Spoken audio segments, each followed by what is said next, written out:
Is the theory of evolution flawed? Is it correct? Is it true? Or is it false? See, the main problem in this society is that we are always taught different things, but we are taught superficially. We are not allowed enough time to realize things or to take them in a far more advanced and, let's say, brain juicy way. Okay, we're not allowed to invest enough time into things so that they're not just put into our brains like data would be stored on a hard drive. See, when it comes to our history, let's say, we don't know anything about it. We don't have any time machine which with we would have gone back in time and explore it.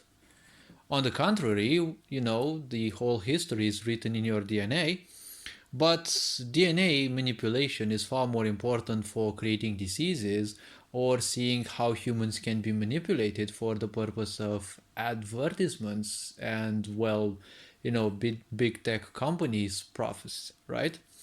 Because when it comes to profits, well, the sick society is very good at making it because, well, there's been a huge amount of investment, time wise and resource wise, into seeing how the mind can be broken, especially when people are ignorant. And obviously, we can easily note the problem reaction solution.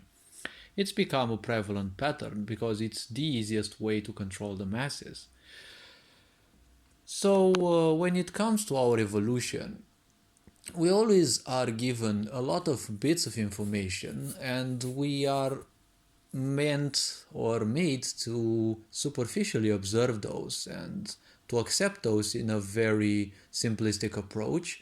Take them as is, because if you don't take them as is, well, it seems that there's still this Christianity, Middle Ages behavior that if you don't believe the narrative, you're somewhat of a pariah, right? You're a disbeliever. Now, there are three so-called main theories of evolution or something like that. You've got the, theory through which we have been created by God. You have the theory through which, we evolved from apes. And you also have a theory through which, we have been brought on this planet by aliens. We are some kind of alien investment. Experiment, whatever, but an experiment is still an investment because they still had to invest certain resources and especially time. So, if I am to think a bit about this, are these actually flawed, or can they actually be a reality? See, if we actually evolved from apes, and science, although I don't fully believe science, but science says we share 95, 96 ish percent of our DNA with apes, which makes them very close to us. So they might actually be some evolutionary relative of ours, since we're also primates, right? In a way, I mean, according to this, we're somewhat more evolved primates. We're also mammalians, so the point is, we're probably pretty close to those. But if we truly evolved from apes, well, the question that comes is this path, let's say, of interpretation, because when it comes to the past, science can only be an interpretation. I'm not sure how people can use machines and be like, look, we're gonna study this piece of rock, and judging on our calculations, it's 1 million years old. Okay, it's like I don't know how that machine can actually pinpoint that, because a machine can give you a thing, but when it's using a certain sense of, let's say, light radiation or whatever it's called, how you perceive it is different. And so you're making only an interpretation. You don't know if that's 1 million years old or that 1 million is more or less an approximation, because depending on people, 700,000 years is almost 1 million years. So that can also be approximated. So science wants things to be specific, but at the same time it approximates. So that's one kind of a red flag for me when it comes to people's interpretation of science. Now, even if we evolved from apes, Well, there is one simple point. Couldn't apes and, well, most of this life that we have on this planet actually have been brought by aliens, right? Because one of the suppositions is that aliens brought us here. But are you sure that we have been concocted on some different planet and then they said, no, let's actually take them to a different planet and see how they actually grow? Because think a bit about this. It could actually be true because a super advanced alien race, if they reach a certain level of awareness, they'd be truly interested in seeing how their ancestors would behave. And obviously, well, we might have been created not necessarily in their image, but since we are also part of conscientiousness, the point is we would function similar to how their, let's say, distant, primitive, forefathers, right, would act when they were in, the primitive stages of development. So, in order to bring us here, I truly doubt that those highly advanced species would just create us there on the planet and then bring us here, because you don't bring a finite product from one planet to another. See, the point is, for something to develop, it will always be tied to a certain environment, and science is very superficial because humans are superficial as well.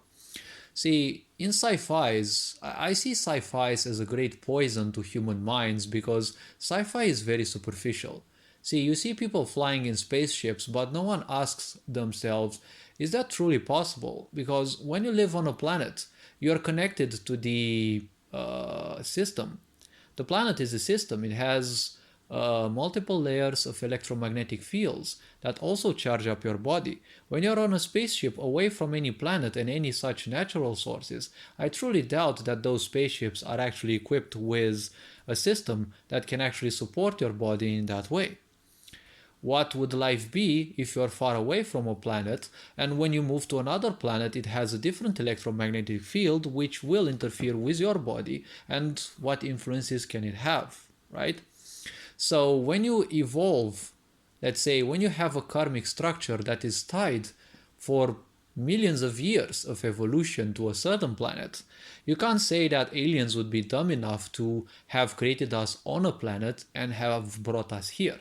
So most likely they probably may have invested in creating the possibility of life on this planet and simply let it evolve to its own way. Okay? Maybe the Gaspra asteroid that brought an end to the dinosaurs maybe was sent by them to see how life would change. Probably it was a hard reset. What if the you know Noah's Ark, right? The biblical event of the Great Flood. What if that was also created by those aliens because they wanted a hard reset on life, right? Because we are spoken to about gods in different religions of the world. So it's obvious that we can't ignore the possibility that greater beings came from, other worlds onto our world, right? And definitely had a certain influence. Now, when you look at how things have gone through our life, right, as a race, you will see superhumans, right? You will see superhumans like, for example, Adiyogi, right, from India, or Gautama Buddha, or in many other parts of the world. You will see these humans with, very superhuman potential. They looked like us humans, but they had such a potential and they had such power and vibration to them that they felt like truly out of this world. Now, any human can actually reach that level, but you're not gonna reach that through ignorance. One needs millions of years, many, numerous lifetimes, let's say, to experience different levels of awareness, gain sufficient awareness, and then start on a certain path that will allow you to experience the different, deep corners of one's being and one's true potential. So the point is, were actually these aliens the gods that created us? And even if they were the gods that created us, these aliens were definitely created by a greater force, which is definitely creation itself. So if we take all these three theories and put it, one close to the other and no longer view these as separate possibilities, well, they are highly interconnected. Because if we were created by aliens or aliens never had an influence with us, well, one thing is sure, aliens still exist because we can't be alone in this universe. And well, throughout our millions of years of evolution, or probably could be even more, even less, we don't know history because, well, we don't know history. Well, a lot of people may have twisted and contorted it to their egos and, well, to whatever extent. So we don't know how much we can count on it. But again, aliens may have had an influence on us. And well, science also says that this planet initially didn't have much water, but it happened to come to this planet through, asteroids bumping into it, and this and that, and a whole series of events. Okay, so the point is, water came to this planet from different sources. Was it manipulated by other entities or not? Well, it is still part of creation itself. So we are still part of creation.